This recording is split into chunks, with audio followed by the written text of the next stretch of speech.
And then as you can see, between block number 1, Bloomfield number 1, Bloomfield number 2, nirotate namin ang melon. Ang melon.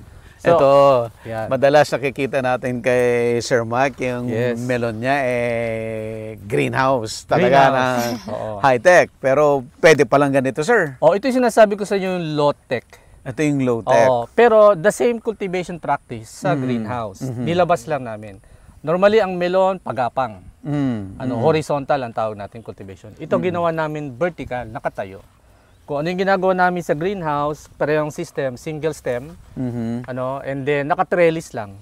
Trellis lang. And then, ladies and gentlemen, ayan, naka-drip. Naka-drip. As you can see, everything is drip fed. And then, ang drip water namin galing sa spring water sa fish pond. Shallow well. May filtration system lang tayo nilagay para yung mga debris hindi sumama sa drip line, hindi bumara. So, that's basically what we did. So, gusto mo bang matuto ng agribusiness, crops, livestock and poultry, aquaculture, at ma-inspire sa mga success stories? Agribusiness, How It Works! As a YouTube channel, Agribusiness features entrepreneurs, farmers, organizations, OFWs, investors. However, beyond our usual content and official endorsements, Agribusiness does not engage in other business dealings with them. While our viewers and featured individuals and entities may choose to pursue business deals with each other on their own, we encourage them to be cautious in doing so. Ma'am Sel Ocampo ng Inspired Learning Tours. Yes, sir. Meron po tayong tour. Ito po yung pinaraffle natin sa Agribusiness Connect. It is called the Thai Farm and Garden Tour. But this time, we're going to focus on agritourism, high-value crops, and value-adding. And value-adding. Gagawin po ito sa Nakhon Ratchasima or yung tinatawag nila sa Thailand na Korat. November 26 to 29. Po. Kung nag-iisip pa lang sila na magsimula ng farming, ito po yung pwede nilang tingnan kasi hindi required na may malaking lupa. Tapos maganda yung sinabi mo, Ma'am Sel, na it must be high value para hindi mo kailangan ng malaking lupa. Kaya importante na magkasunod yung agritourism, sir. Yun yung actually gusto namin talaga ma-promote, sir, na papasok ka na rin lang sa farming. Sama mo na to. Okay, Ma'am Sel. Sa dami ng nakita mo na farms doon sa Thailand and sa ibang countries pa, no, na maganda yung agritourism nila. Ano ba ang kulang sa atin? Yun po, exposure siguro. Kaya benchmarking yung isa sa mga objectives natin. Okay, so this is how they do it. And we want you to see. And we learn from them. We have very limited slots na lang po. So, pero open pa po siya. Hanapin nyo lang po ang aming Facebook page, Inspired Learning Tours, and send us a message. Ito na yung highlight talaga ng trip natin dito sa Davao. Dito sa Bukid Amara, Davao. Sir Mike Caballes po. hello po, magandang araw sa inyo lahat. Aiza po. Aiza. Emmanuel po. Ito po mga kasama natin direct. Kasama niya dito sa Bukid Amara, Davao. Yan, si Emma ng aming agriculturist dito sa field. And he's handling itong ating sa operation sa melon, Si Aiza naman ang partner natin dito. Also na agriculturist, she's handling the nursery operation and then yung sa admin. And then we have Perlita. Perlita De Villera, yan, sir. sa tourism natin. Siya po yung sa front desk natin, sir. Wherein siya po yung nag-assist, nag-answer ng mga inquiries ng ating mga customers. Yes, tayong bisita. Naku, mukhang may bisita. Oo, sige. Pasok tayo, sir. Para, So sige po, tuloy na po kayo. So we started this, Bukid Amara. As you know, we started in Lucban, Quezon. This is more than a year pa lang itong farm na to. Sinimulan namin last May 2024. I was able to, collaborate with one of the, tawag dito, yung partner ko na may, may operation sa Davao, may negosyo. Sabi niya, Mike, baka pwede tayong mag-partner and subukan natin i-campaign yung Bukid Amara brand mo, dito sa Davao. So parang i-cut and paste mo lang kung yung ginagawa namin sa farm tourism, tsaka sa smart farming sa Lucban. Yun din ang gagawin dito. Cut and paste lang. Yun nga lang, siyempre, medyo nabigla lang ako kasi parang mas malaki ito ng kaunti. So, operation-wise, mas heavy ang manpower. Kaya sabi namin, sige, we'll do it pace by pace ang development. So, we're just over a year dito sa Davao. Okay naman ang reception dito sa South.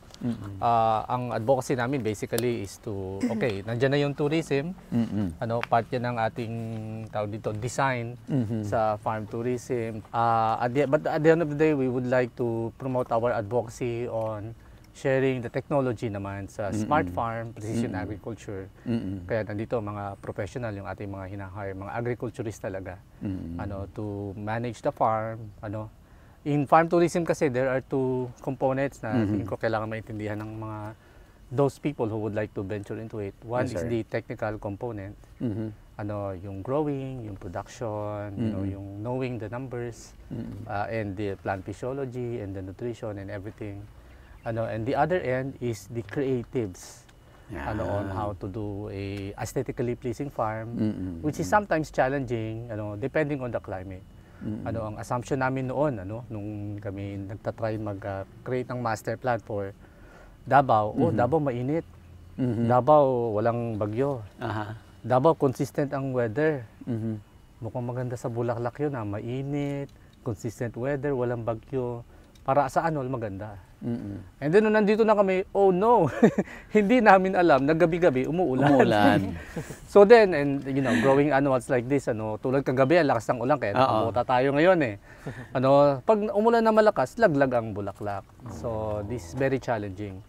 So I suppose for those who would like to venture into it, they really have to understand the weather. And the tawag namin microclimate eh. Kasi bawat isla sa Pilipinas, may iba't ibang sobrang maliit na area na may very specific siyang climate pattern. Tulad nun, sabi namin, mainit naman eh. Yung pala, umuulan every night. Consistently. May oras pa nga minsan eh. Pagdating ng mga alas 4, alas 5, yan na. Diba? Nandiyan na yung downpour. Tapos minsan torrential rain ha. Talagang dire-diretso hanggang madaling araw. Tulad kagabi, dire-diretso eh. Narinig ko hanggang madaling araw, walang tigil eh. Tama ba? Yes, sir. Pati dito, ganun din. Hanggang kaninang umaga. Yes hanggang po, kanina, alauna. Hanggang umaga. Hanggang alauna, Yes, sir. So, and then it becomes challenging for those who are doing flowers, and other crops sa vegetable. So, yan. So, yun ang namin, And then, well, it's not that it's not possible. It is possible. But we just have to think may about... adjustment ka lang. Yes, fine-tuning, So, we've been here for 1 year na. So, now we more or less are familiar with the weather. Now, yung next phase of development is yung to plan it well. So parang medyo magkaiba sila sir ng Bukid Amara, Lukban, no? Kasi yun may mas countryside, mas probinsya. Ito city. Yes, oo. So dito, what ang namin, what we'd like to promote is more on urban farming. But urban smart farming. Yes. Natin. Which is yun, dun naman kayo talaga kilala, oo. What we'd like to do is to promote urban agriculture, upcycling, recycling, sustainability, and we are creating, hopefully, nakikipag-usap kami sa Department of Agriculture to create a showroom for smart farm and urban farming. For example, low-cost hydroponics. Okay. Meron kaming mga design for low-cost hydroponics na ilalabas. Kasi ang perception ng karamihan sa greenhouse sa hydroponics mahal. 'Di ba? Expensive ang greenhouse. Pero meron namang tawag dito mga principle kasi as long as you understand hydroponics, whatever material is available in the household, basta alam mo yung principle on how it runs, kayang gawin. So we have a couple of designs na gusto namin introduce for urban farming on a small space. Ayun pa yung key point. Small space. Yes. Oo. So we'll have those showcase tulad nun, yung mga deep flow na hydroponics. We have na pwedeng halimbawa, lupa lang, on a small garden. Maggawa ka lang ng trench, lagyan mo ng styro, tapos takpan mo ng styro, lagay ka ng styro cup. Instead of building a greenhouse, raw tunnel lang. Kasi hindi mo kailangan ng hindi naman ganun kalakas ang ulan dito eh, for example, Yung mga ganun. And then flood and drain table. Aggregate lang, graba. pwede naman. Pwede. Basta alam mo yung principle ng flood and drain. Mm-mm. Instead of buying yung mga hydro balls ba yun, yung mga hindi mo kailangan pwede naman ng graba, nagawa naman namin dati yan. Meron ka lang container, lagyan mo ng graba, as long as marunong kang mag-control nung tawag namin flood and drain, yung level of water and nutrition, you can grow. And then microgreens. And then herbs production, baby leaf production. So that's part of the tawag dito, sharing what we know. And of course, for the business owners, hopefully we will, although we have already one greenhouse nursery here, we'd like to have a showroom to showcase naman yung smart farm tulad ng ginawa natin Yung sa medyo Lukban. mas malaki naman, konti. Yung medyo commercial, commercial. So, ganun. So, we still would like to campaign for science-based farming. That's still the goal. And then we would like to do it dito naman, kasi ibang environment dito We'd like to do it low cost. Kasi akala nila kasi sa smart farm, everything is expensive. Expensive. Or in our point of view sa smart agriculture, meron tayo kasi tinatawag na low-tech, mid-tech, Mid-tech. and then High-tech. So, yun ang hindi kasi naiintindihan ng iba. Akala nila pag hydroponics, High-tech. high-tech lahat yan. But hindi nila alam, you can start with low-tech Simple drip irrigation, soil-based, rain shelter. That wouldn't cost you a lot. And this is basically what the Benguet growers are doing. This is what the Bukidnon growers are doing. Talaga, sir? For many, many years na. Oo, mga farmers talaga ito. Farmers talaga, drip-fed, soil-based, rain shelter. And it's profitable. Kasi Yun ang importante. Yun ang importante, yung profitability for small-scale farmer. Yes. It doesn't have to be. Ang high-tech lang doon, yung knowledge. Yung growing, yung understanding the soil, and then yung irrigation control, understanding the plant and the physiology of the plant, and capitalizing on the suitable environment. Kaya you have to find suitable crop for the environment for the environment you're in. Ayan. So yun ang crucial. Sir Mike, ito tayo, ito sir. tayo, oo. May body of Food water ka rin, sir? Yes. Man-made po ito? Yeah, inayos lang namin. Inayos lang. Meron na siya dati. In fact, ang water table dito mababa. Oh, I see. If you dig mga half a meter, may tubig May tubig na. So parang swampy itong area na to before? Yes, oo, parang ganun. Kasi beside, just sa west side, merong creek. And then luckily, when we open this up, kasi puro talahib ito noon last May So hindi namin alam kasi hindi accessible. So nung nag-try mag-clean up, nakita namin, pwede naman pala, maganda naman pala dito sa loob. Kasi if you look at the mountain range, ayan, kita na, Mount Apo. Ayan yung Mount Apo. That's Mount Apo. Ayan, andun sa lumulutang na siya. Sumilip na siya. So maybe pala kami ng Mount Apo dito sa property. Sir, silipin nga natin dito. Yan, mukhang maganda dito. Yes, so ayan, nagtanim kami ng mga water lilies. So yan. And as you can see, ayan, lumalapit na ang mga nag-remove lang sila ng mga water lilies, kino-compose na lang namin to. But ang kagandahan nung nalaman ng BIFAR na nandito kami, they said, Sir Mike, padala namin kayo ng fingerlings ng red tilapia. Sabi ko, thank you. Hindi ko naman hinihingi. Sabi ko, maraming salamat, BIFAR Davao. Wow. We're very thankful for the support of the Bureau of Fisheries. At nakita nila kami, for some reason, sabi nila, supportahan namin kayo. And then, ang kagandahan dito, Direk, kita medyo malinaw ng konti yung tubig. This is spring water. Wow. Overflow lang yun So gumawa kami ng kanal papunta dito, kaya ito talagang spring water ang namin. So the best water quality you can have to grow. Kaya kita mo medyo malulusog ang mga tilapia dito, So then sa farm planning, we have to design it in a way that we capitalize on the natural landscape, Kaya nakita namin, sige, mukhang pwede natin itong i-combine na lang kasi may pockets of swampy area siya So pinalaki na lang namin para dumami pa yung And then may mga native fish dito. Maraming wildlife. In fact, marami mga dalag ganyan, sir? Dalag. Tsaka yung native parang gurami, Pagkat tawag nila? Gurami din, sir. Gurami, din ang masarap tawag. yun. Marami. Sarap yun. Marami dito. And then Nice. since we fixed the pond, dumadami ang mga ibon. Kasi ang daming fingerlings Oh, I see. dumami sila So yan ang ginawa natin. Then magandang sunset dito tumambay. Oo. Ano, kaya naglagay sila ng mga benches eh. Ano, para tambayan ito pag sunset eh. So, ganyan Anong oras yung sunset dito, sir? Normally, mga 5:30. Yes, sir. 5:30. 5:30. Oo, maganda na pag 5:30. Oh, nagkukuha sila ng cut flower? Yes, sir. May, okay. may bibili po, sir. may bibili. Yes. Oo. Para sa araw na batas. Yes, anda, sir. Nagtanim kami ng mga cut flower. Ayan. Oh. Mga marigold, ano? So, yan. Ito na yung bloom field natin. Ayan. So, ayan. Nag-harvest pala sila ngayon. May bibili.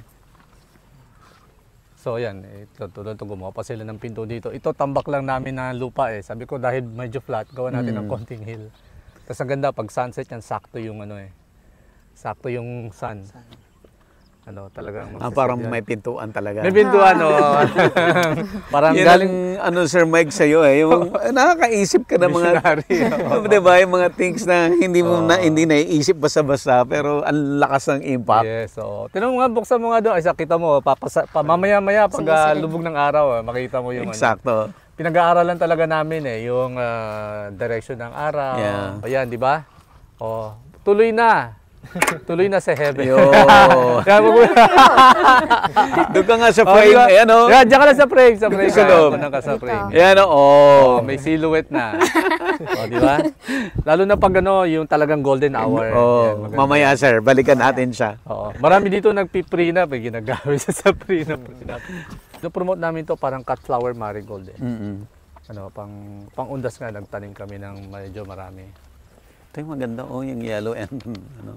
So ito, direct yung sinasabi ko sa'yo, we have, ang ginawa namin, although hindi pansin, ano, parang solid ka ng bloom field. Actually, 5 blocks ito. Okay. Ano, where we are rotating. Halimbawa, month number 1, ito muna. Month number 2, yung kabila. Ano, and then, after nito, yung kabila naman mag-bloom. Nakita mo, may materials tayo, di ba? Ito yung sinasabi ko sa'yo kanina na, kahapon na, niro-rotate din namin yung melon I see. sa mga blocks namin.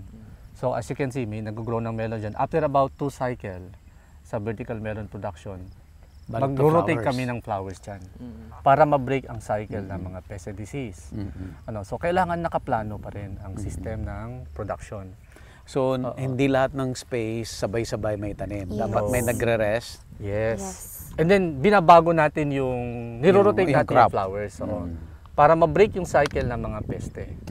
Otherwise, hindi magiging sustainable ang farm operation kasi magbi-build up yung disease and pests. Ano, so you need to break it. Ano, kaya magkakaiba na ang kulay yan. And then ito nga, dahil low-lying at hindi namin mataniman, sige lang, nag-ano na lang kami, mas malaki ito actually itong lagun dito sa kabila. Ano, tapos ito, nakita namin yung balete. Oh, Sabi na, maganda yan ah. maganda. Ano, tapos parang nakita namin, kita mo yung Mount Apo, ay nasa likod niya. Paglubog ng araw, ang ganda na yan. Ginawa naming sunset island, parang gano'n. Sunset bridge. Ano, gumawa kami ng malaking bridge. Siyempre, pag nagpa-picture ka dyan prenup, maganda yung silhouette eh. Yung landscape eh. So, and then, yeah. Dito naman, gumawa kami ng parang an island within the island.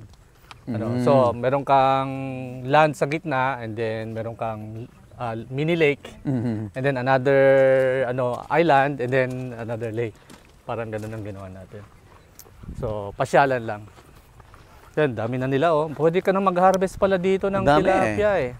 Marami na nag-fishing, sir. Marami nagfi-fishing. Opo, sir. Yan, we allow them to fish also. So, in the future, we plan to plant a lot of Philippine native trees para may shade. So, tapos dito, ayan, lumabas na sila. Oh, lalaki na. Okay, yan, sir. Ang Koi? Koi. Yan, sir. So this is a koi pond. So sineparate namin sila doon sa tilapia. Ay sa may pakain ka Yes dyan. po, sir. Nagpakain siya. Malalaki? Malalaki ang Malalaki koi na dito. po. Yan, di lang kita pa bata pag ayan oh. Tsaka ibang-ibang kulay nila oh. Orange na orange. Orange na orange. So it seems that they're healthy. Ano? For some reason siguro yung sa lumot na kinakain nila. At saka yung water, sir. Tsaka yung water quality kasi deep, spring water eh. Oh, ang ganda ng kulay, very vibrant. So yan ang ginawa natin, Yung balete, may nakakatopa kaming istorya. For the longest time, yan yung aming balete tree. Walang gustong gumalaw. Sabi ko tanggalan niyo ng mga dahon sa ilalim. Aha. alam mo naman ng mga pamahiin. Pamahiin. Baka Tatakot. merong nakatira. Kahit babayaran namin ha. Sabi Sir Mike, hindi na, kayo na lang. Kahit bayaran niyo ako 5,000, hindi ko puputulin yan. Okay, sabi ko, kiklearing, hindi nyo naman puputulin, kiklearing Kiklear lang. lang. Kakita nyo may prop siya na route, oh. Ganda eh. Puntahan natin para makita nyo. Nagulat kami, sabi ko, okay, ang ganda ng prop route niya. Ang ganda nito, sir. Di ba? Ang ganda. Oh, laki, di ba? Ang laki. Yung green na Oo, yung ano. sinadya mo na. Oh, di ba? Turn Hindi akalain nila na Turn. hinukay namin to. No, na man-made yan. Ano? Oo. So, yun ang kagandahan sa kanya. And then later on, maggagawa kami ng mga balsa. Pwede silang umikot. Ano, all over. Yun ang ano namin. Ano, iniisa-isa lang namin. Ano, but syempre, ano to, kailangan din namin bawasan kasi mabilis mag-overgrow. Mabilis ano. Ito ba yung Quiapo? Yeah, kaya po yan. Kaya po, Vids. Oo, kaya po siya. Ang ganda rin niya. Oh, pero Mas maganda kung yung ano sir no, yung namumulaklak. yun ang namumulaklak ko. Yung Better. Yung Iniisip ko pink nga. at saka yung purple. Oo, yun, oo. So, iniisip ko rin kung pwede ang ano eh, kasi medyo mababaw naman ito. Ano tawag dito? Yung may seed sa lotus. Lotus. Hindi ko lang alam kung ubra o gaganda. So, ayan. Yan ang ano namin. So, tinala natin itong ano, Ayan. Sunset Bridge. Ayan. Mamaya maganda to pag ano, pag sunset na.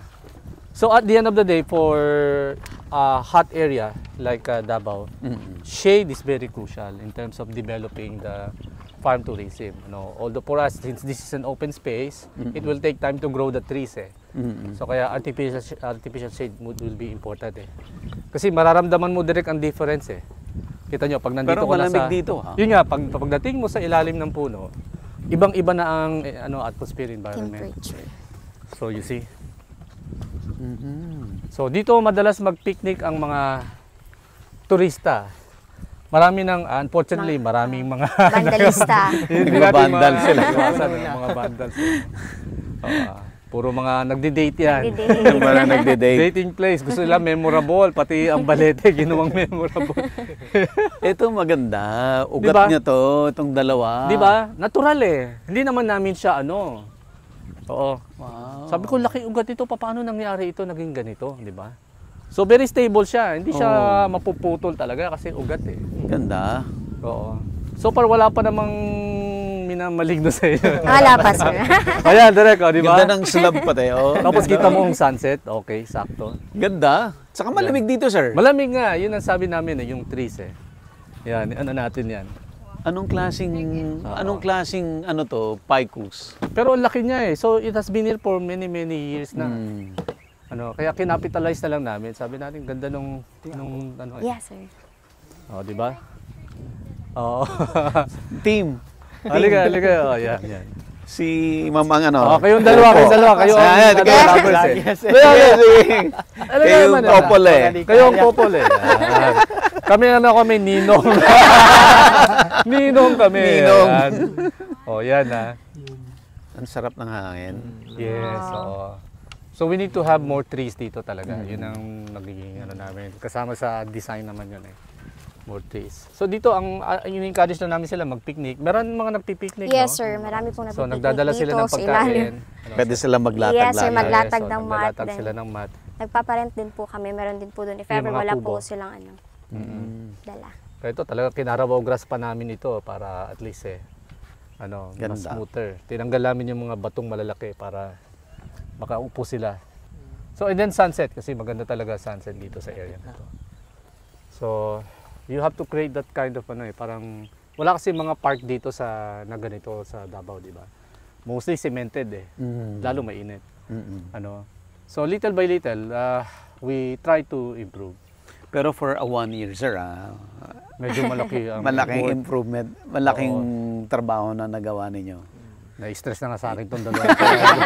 Kailangan pa natin ko. Strict ba si Sir Mike? Okay lang naman po. Lagi napapagalitan. Sabi ko, kailangan natin, move fast. Alam mo naman tayo mag-isip, gusto natin mabilisan ang development. But it's challenging. Sabi nga namin, blood and sweat ang puhunan. Again, we do it pace by pace development kasi yun lang ang kaya. Yeah. Otherwise, pag in-invest mo lahat, you'll end up broke eh. Yes. So kaya ang namin by pacing ang development. So this year, okay, ito year 1 natin na developmental plan. And then year 2, sige, we add more. But then again, sabi ko nga sa kanila, kailangan makover lang muna natin yung operation cost.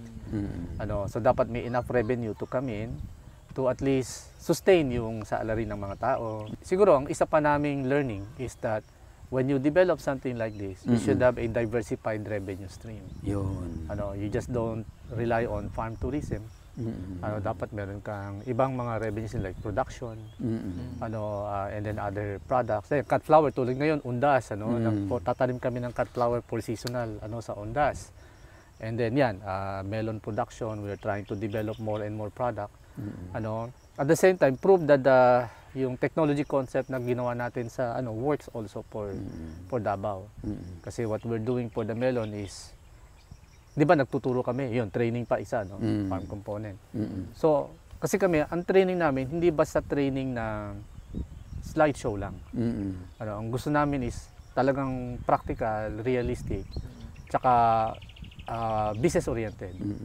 We work with numbers. So, bali sir, tourism, training, production. Production, oo. So, and then, some other products like souvenir and maybe food. Yeah. Yung farm to table. Rin kami, may pinaplano rin tayo, ganyan. And then, since urban ito, we're looking at also, in the future, garden center. Kasi, like yun. Yung pa pala, nursery, seedling. Seedling Production. Yeah. Now, that one is, has a huge potential for Mindanao. Also, because that one caters to the grassroots level, yung mga farmers natin, na mga kamatis, mga pepper, cabbages, So, yun yung tinitingnan namin na makaka-augment at makakapag-sustain ng operation ng isang farm tourism site. At saka maganda sir, naisip nyo kasi sa Luzon, 'di ba, aral na yung tao to buy seedlings for vegetables. Yes. Apparently dito sa Mindanao, Wala pa. Wala pa. Pero nakikita kasi nila online anong nangyayari Correct. by using seedlings. Probably kaya maganda yung pick up. Oo, nagulat kami kasi we only started, introducing it last April. April, sir. April tayo yan. Yes. Siya kasi ang nag-project nun eh. Yes. Sabi ko, Aisay, project mo ang seedling production. Ayun, pinag-aralan namin, protocol and everything. And then, we call a friend, yung mga expert natin sa industry, paano natin gagawin. So, very helpful naman sila. But at least sir, yung parang nag-introduce kayo ng solution, sa farmers na I'm sure kailangan nila to. Tapos walang nagpo-provide. Walang nagpo-provide. So we would like to be the what we call first mover, Yeah. I think in the business kailangan ganoon. Laging ganoon. Dapat magpa-pioneer ka na. Pioneer ka and then you innovate, Yeah. So I think that's the word that we would like to At least sir, yung something na nag-pioneer ka ng something na kilala na ba? Yes. Alam na nila, mahirap yung magpa-pioneer ka na from zero, walang knowledge, Wala di ba? Na nakakilala. i-start mo lahat, Kaya advocacy. Yes, oo, medyo mahirap yung ganoon. Mas mahirap yan. Oo. So kumbaga ito, okay, since wala pa, sige, subukan natin. And then may reception, nagulat kami. Kasi parang every month, dire-diretso sila. Yes, sir. Yes po. So that means we're really providing solutions talaga. Meron pala talaga na kailangan gawin. Malaki pala yung body of water. Malaki, oo. Ay, dumami na yung mga koi mo doon. Sir, itong outside na to, sa inyo pa yan? Oo, actually, part pa yan nung property. Pero maganda na ganyan siya, kasi parang forest. Oh, yes. Forested talaga siya. And then beyond these trees are the creek, yung natural creek. Natural creek. So doon talaga ang punta ng mga tubig dito. And then, yun nga, sa farming system also, kailangan pag-aralan nila yung drainage plan. Kaya kami, bago namin to, kasi tulad nito, relatively level, flat, Pag hindi mo ginawa yung drain mo, babaha yan. Babaha ka. So kaya inayos din namin ito.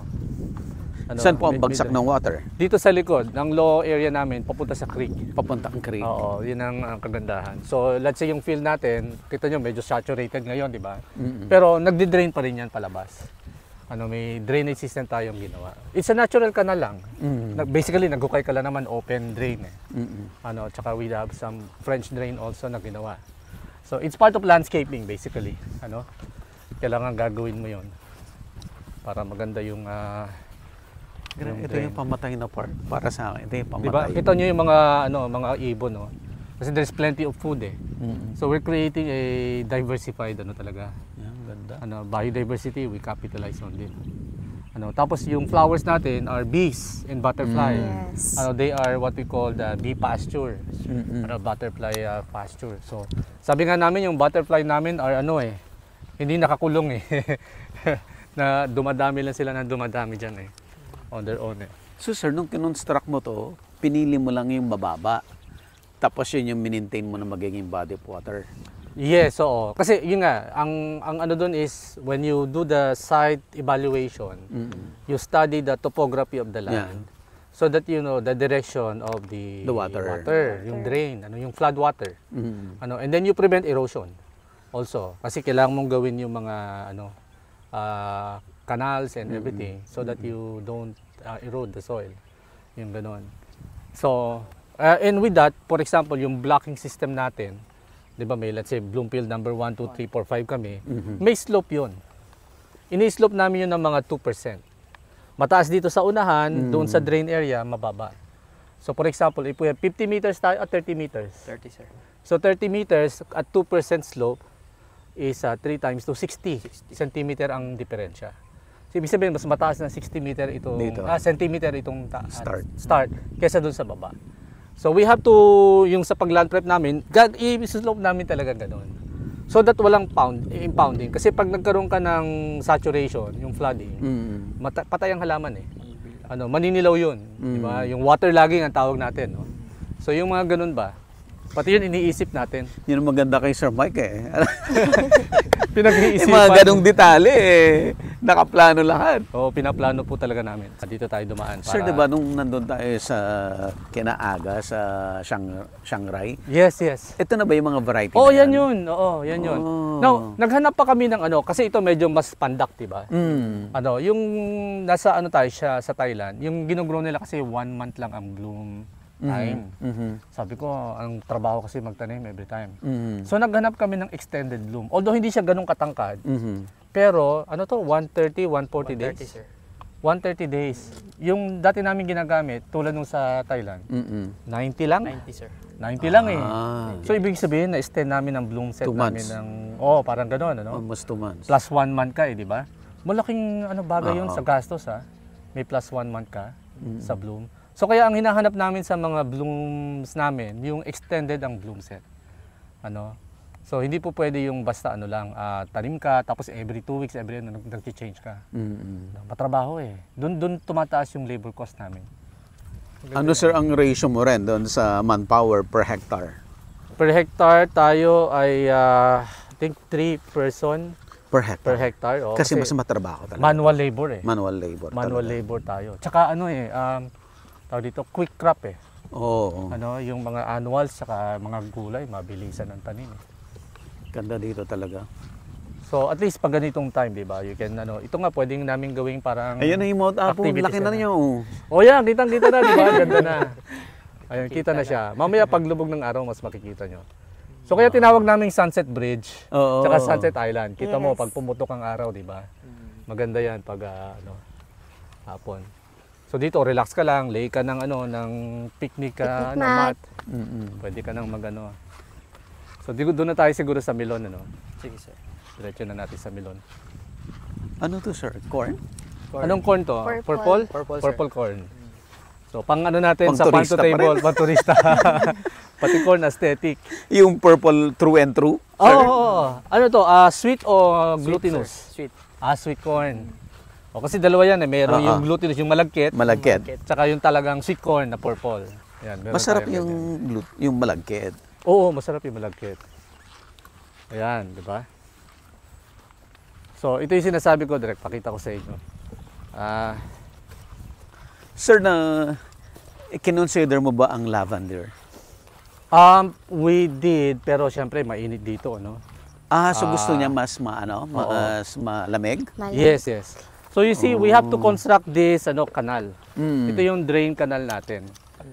So kaya from there end to end, diretso yan hanggang sa dulo. Ayan ang water table natin. Kumbaga, makikita mo diyan. So diretso na yan doon sa likod. And then as you can see, between block number 1, Bloomfield number 1, Bloomfield number 2, nirotate namin ang melon. Ang melon. So, Ito, yan. madalas nakikita natin kay Sir Mark, yung Yes. melon niya greenhouse. Talaga na Oo. high-tech. Pero pwede palang ganito, sir. Oh, ito yung sinasabi ko sa inyo, yung low-tech. Ito yung low-tech. Oo, pero the same cultivation practice sa greenhouse. Nilabas lang namin. Normally, ang melon, pagapang. Horizontal ang tawag natin cultivation. Ito ginawa namin vertical, nakatayo. Kung ano yung ginagawa namin sa greenhouse, parehong system, single stem, and then naka-trellis lang. Trellis lang. And then, ladies and gentlemen, ayan, naka-drip. Naka-drip. As you can see, everything is drip fed. And then, ang drip water namin galing sa spring water sa fish pond. Shallow well. May filtration system lang tayo nilagay para yung mga debris hindi sumama sa Hindi drip sumama. line, hindi bumara. So, that's basically what we did. So, Agribusiness merch is now available on Shopee and Lazada. Agribusiness, how it works. Instruct, inspire, succeed.